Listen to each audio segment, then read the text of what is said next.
Konsumsi vitamin setiap hari itu tidak direkomendasikan ya, karena pada dasarnya tubuh kita ini diharapkan untuk membangun sistem imun yang alami dari tubuh dengan cara makan makanan yang bergizi, istirahat cukup. Tapi kalau dalam hal stres, kortisol itu akan mengalami peningkatan. Dengan peningkatan hormon ini menyebabkan kita gangguan tidur, gangguan konsentrasi, juga akan membuat imun menurun dan meningkatkan kadar gula darah.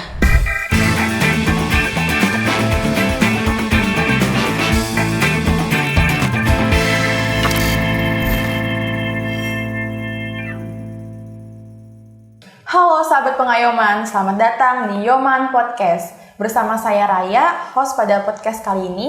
Dan pada kesempatan kali ini kita akan membahas tema terkait dengan sehat bugar pengayoman. Nah, bersama saya sudah ada nih narasumber yang selalu terlihat energik dan fit. Ia adalah seorang dokter dari kantor wilayah Kementerian Hukum dan HAM Lampung. Ya baik, selamat datang Dokter Natali. Apa kabar dok? Selamat pagi Raya, puji Tuhan kabar baik. Gimana kabar Raya? Alhamdulillah baik juga dok. Nah kebetulan nih dok, kita kan lagi bersama dokter. Kita akan membahas nih dok terkait dengan pola hidup yang sehat di lingkungan kerja. Kita juga akan berbagi informasi terkait dengan tips, trik, dan kiat-kiat agar teman-teman tetap sehat, semangat, dan produktif dalam bekerja. Oke dok, yang pertama, apa aja sih dok yang sering dikeluhkan oleh rekan-rekan di lingkungan kerja dok? Oke Raya, biasanya nih ya, seperti orang-orang pekerja kantoran kayak kita nih, banyak tuh keluh-keluhan. Biasanya tuh ada beberapa yang sebagian besar lah ya. Misalnya satu, biasanya itu keluhan pada gangguan nyeri, pegal, ataupun sakit pada daerah tertentu, misalnya bahu, punggung, pinggang, pergelangan tangan. Biasanya kita sebagai pekerja di kantor ini lupa untuk mempertahankan posisi tubuh kita yang baik dalam bekerja. Membungkuk yang terlalu lama, ataupun melakukan aktivitas mengetik, ataupun ngangkat-ngangkat atau segala sesuatu yang secara kontinu yang membuat tekanan-tekanan atau beban pada daerah-daerah tertentu di bagian tubuh kita. Misalnya pada bahu, punggung atau pinggang, dan kita juga mungkin saat kita konsentrasi bekerja kita kurang gerak. Misalnya juga pada tangan, kita kadang-kadang gini dok, kenapa ya tangan saya kok kayaknya sering banget kram, kebas atau pegal. Padahal saya ini udah nggak ada asam urat loh dok, saya ini masih muda gitu. Kadang-kadang kita lupa bahwa tekanan pada pergelangan tangan ini kemungkinan penyebabnya itu daerah persarafan di daerah pergelangan tangan itu, yaitu saraf median. Biasanya itu terdapat tekanan yang membuat daerah pergelangan tangan tersebut kaku, panas, nyeri, bahkan mungkin sedikit bengkak. Itu biasanya kita disebut ada penyakitnya namanya carpal tunnel syndrome. Nah itu biasanya sering dialami oleh para pekerja di perkantoran seperti kita ini. Yang kedua itu mata yang mudah lelah.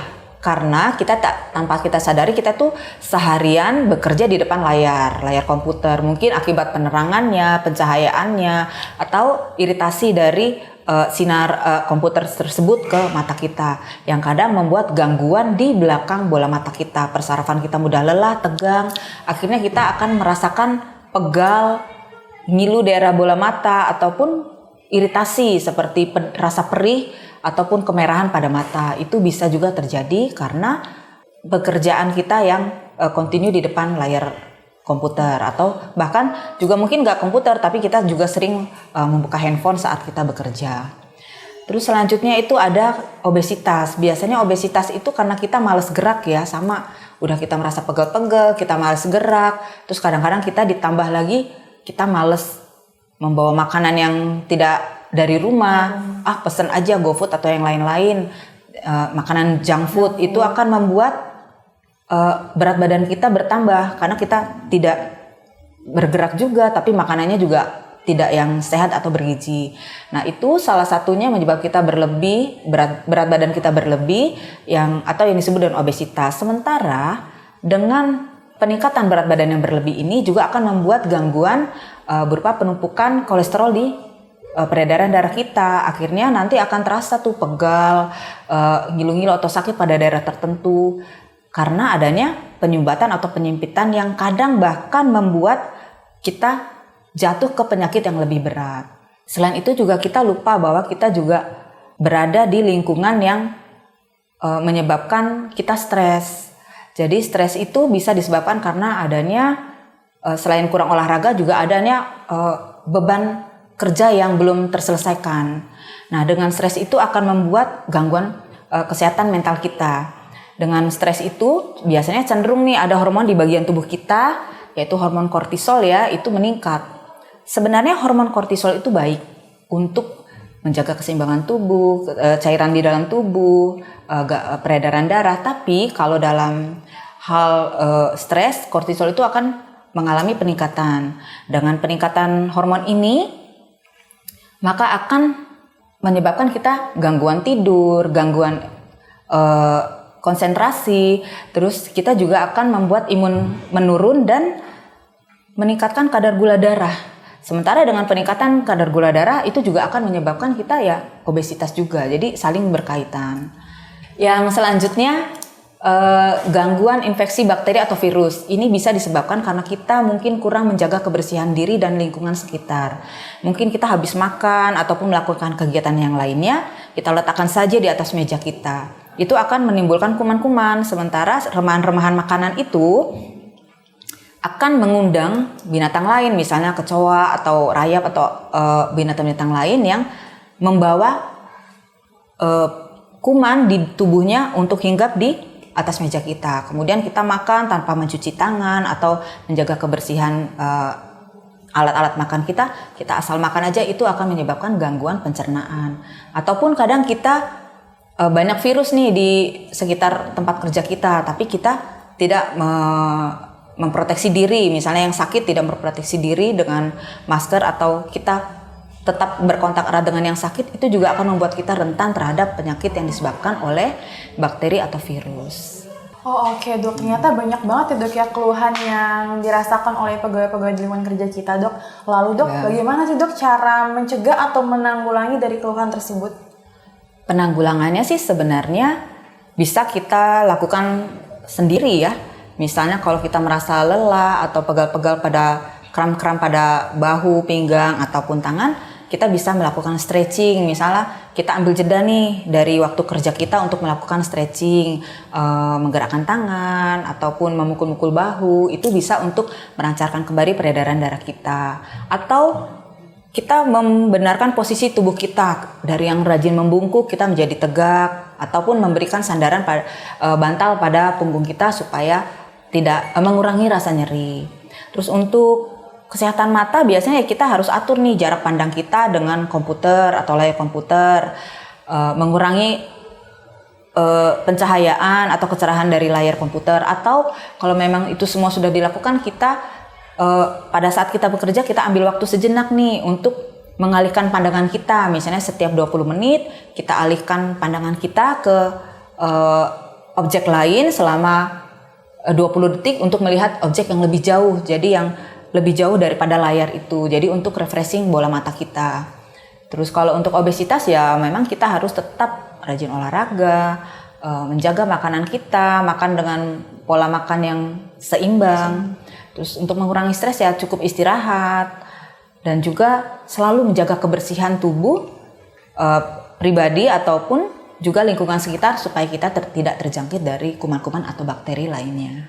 Oke dok, namun kadang itu kita udah mengikut nih anjuran dari dokter, tapi kita masih nih dok, keluhan itu masih ada dan berlanjut dok. Ada nggak sih dok tips dari dokter untuk mengatasi hal tersebut? Biasanya kalau misalnya keluhan, kita sudah melakukan tips-tips nih untuk mengurangi rasa lelah atau capek kita, atau kita istirahat cukup, yang lain-lain, tapi keluhan itu tidak berkurang ya bisa jadi mungkin kita sudah mengalami sakit ya. Jadi untuk sakit yang berlanjut biasanya kita sarankan untuk berobat. Bisa ke rumah sakit, puskesmas, ataupun ke klinik yang ada di kantor ini. Biasanya kita anamnesa nih, apa nih keluhannya, kapan saja terjadi, waktu kapan, terus apakah itu kontinu atau sekali-sekali saja, terus apakah ada gangguan yang lain misalnya di bagian tubuh dari pencernaan, pernafasan, keluhan-keluhan lain. Nah, setelah itu kita melakukan pemeriksaan fisik. Dilihat nih, pemeriksaannya disesuaikan dengan keluhan yang dialami pasien. Setelah itu kita dapat menegakkan diagnosa, kita berikanlah terapi, pengobatan, obat-obatan tertentu yang sesuai dengan keluhan pasien.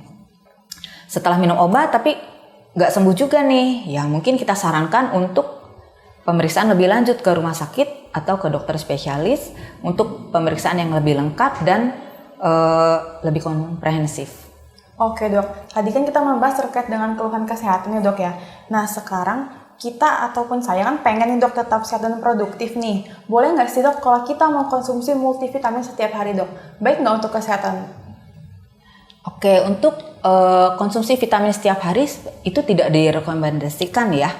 Karena pada dasarnya tubuh kita ini diharapkan untuk membangun sistem imun yang alami dari tubuh dengan cara makan makanan yang bergizi, istirahat cukup, latihan fisik, mengurangi stres, itu akan membentuk sistem imun kita yang alami. Kalaupun kita harus minum vitamin itu biasanya pada saat kita ada mengalami gangguan kesehatan, misalnya kita kurang asupan, misalnya saat kita sedang sakit, ataupun saat kita lagi kerja yang lagi banyak-banyaknya nih, dikejar deadline dan yang lain-lain yang terpaksa lembur, itu memang kita membutuhkan vitamin. Ataupun saat kita sedang ada gangguan makan, misalnya malas makan dan yang lain-lain, tapi pekerjaan menanti ya, kita kalau memang kita memang benar-benar lelah, kita memang membutuhkan vitamin. Tapi sama seperti anak nih, dikasih orang tua uang terus, dia akhirnya malas bekerja. Begitu juga tubuh kita, kalau kita setiap hari diberi vitamin, tubuh ini tidak akan membentuk sistem imun yang alami karena hanya tergantung dengan vitamin. Akhirnya dia juga malas dan kita ya gampang sakit juga. Dan perlu diingat dengan konsumsi vitamin setiap hari juga kadang-kadang bisa membuat gangguan kesehatan juga pada tubuh kita. Misalnya ada gangguan jantung atau gangguan di ginjal, itu bisa kalau setiap hari kita mengkonsumsi obat yang memang sebenarnya tidak diperlukan. Oke dok, akhir-akhir ini kan sedang adanya perubahan cuaca nih dok ya. Kadang panas, kadang hujan. Lalu apa saja sih dok yang dikeluhkan oleh para pegawai terkait dengan perubahan cuaca ini dok? Dan apa tipsnya dari dokter? Oke, akhir-akhir kan memang cuaca ekstrim banget ya. Paginya panas, tiba-tiba siang nanti hujan. Nggak lama tiba-tiba panas lagi, terik lagi. Nah itu kadang-kadang membuat tubuh kita ini jadi melemah ya, sistem imun kita juga, apalagi dengan beban kerja kita yang harus masuk setiap hari. Kadang-kadang dengan perubahan cuaca ini gampang tuh kita tertular penyakit pada gangguan pernafasan, misalnya batuk, flu, nyeri tenggorok, atau mungkin kalau yang parah-parahnya tuh demam, sesak disertai demam. Itu kalau itu sih sudah agak parah ya. Kadang-kadang juga sampai ke saluran pencernaan, misalnya mual, muntah, tidak enak di bagian perut, bahkan diare yang mungkin karena kita suka makan makanan yang tidak higienis atau suka jajan seperti di sembarang tempat. Itu sering banget dikeluhkan. Karena itu kita wajib untuk memperhatikan kebersihan diri sendiri dan juga sekitar. Misalnya kita rajin mencuci tangan, tidak malas-malas nih untuk mencuci tangan sebelum atau sesudah makan. Apabila di lingkungan kita agak udaranya kotor, polusinya kotor, kita wajib menggunakan masker. Juga pada saat kita merasa tidak enak badan, ada flu atau batuk, kita harus menjaga diri kita, memproteksi diri kita dan juga teman-teman kita dengan cara menggunakan masker sehingga sakit kita tidak gampang menular ke teman-teman kerja kita. Adapun untuk tips untuk tetap sehat dalam bekerja sekalipun adanya perubahan cuaca yang ekstrim, satu, kita harus jaga pola makan kita. Makan makanan yang bergizi, cukup minum, dan asupan sayur dan buah juga harus lebih diperbanyak. Yang kedua juga rutin berolahraga, tidak olahraga yang berat, yang ringan saja tapi rutin 3-5 kali lah dalam seminggu, yang sesuai dengan kebutuhan berat badan kita, usia kita, itu harus disesuaikan. Yang ketiga kita harus istirahat cukup. Karena dengan istirahat cukup kita akan mengurangi stres, membuat recovery sel-sel dan imun kita juga akan lebih meningkat dan tetap semangat dalam bekerja. Dengan adanya perubahan cuaca kita juga harus memperhatikan nih cara berpakaian kita. Misalnya kita udaranya terlalu dingin, kita tidak lupa untuk menggunakan baju yang memiliki bahan-bahan yang tebal. Tapi kalau udaranya panas, yang lebih dipilihlah bahan-bahan yang lebih menyerap keringat. Kita juga harus menghindari nih pola hidup yang tidak sehat. Misalnya kita tidak merokok dan tidak mengkonsumsi alkohol. Dan jangan lupa kita juga harus rutin mengecek kesehatan kita ke dokter. Terutama bila kita ada keluhan-keluhan, jangan diabaikan karena itu akan menimbulkan penyakit yang membuat kita tidak sehat dan tidak fit dalam bekerja. Dan yang terakhir, kita juga tidak lupa harus bersama-sama untuk menjaga kebersihan di lingkungan kerja kita bersama. Oke, baik dok. Tadi merupakan pertanyaan terakhir dari sesi podcast ini. Terima kasih ya dok telah memberikan informasi dan membuka wawasan kita Sama-sama terkait dengan ya. hidup sehat ini. Semoga informasi dan wawasan yang telah dokter berikan dapat bermanfaat bagi kita semua ya dok ya. Amin, terima kasih Raya. Oke, jika teman-teman ada komentar maupun saran, silakan tulis di kolom komentar. Jangan lupa untuk klik tombol like dan subscribe channel YouTube Kanwil Kemenkumham Lampung. Terima kasih ya dok. Sama-sama Raya. Salam Salam sehat.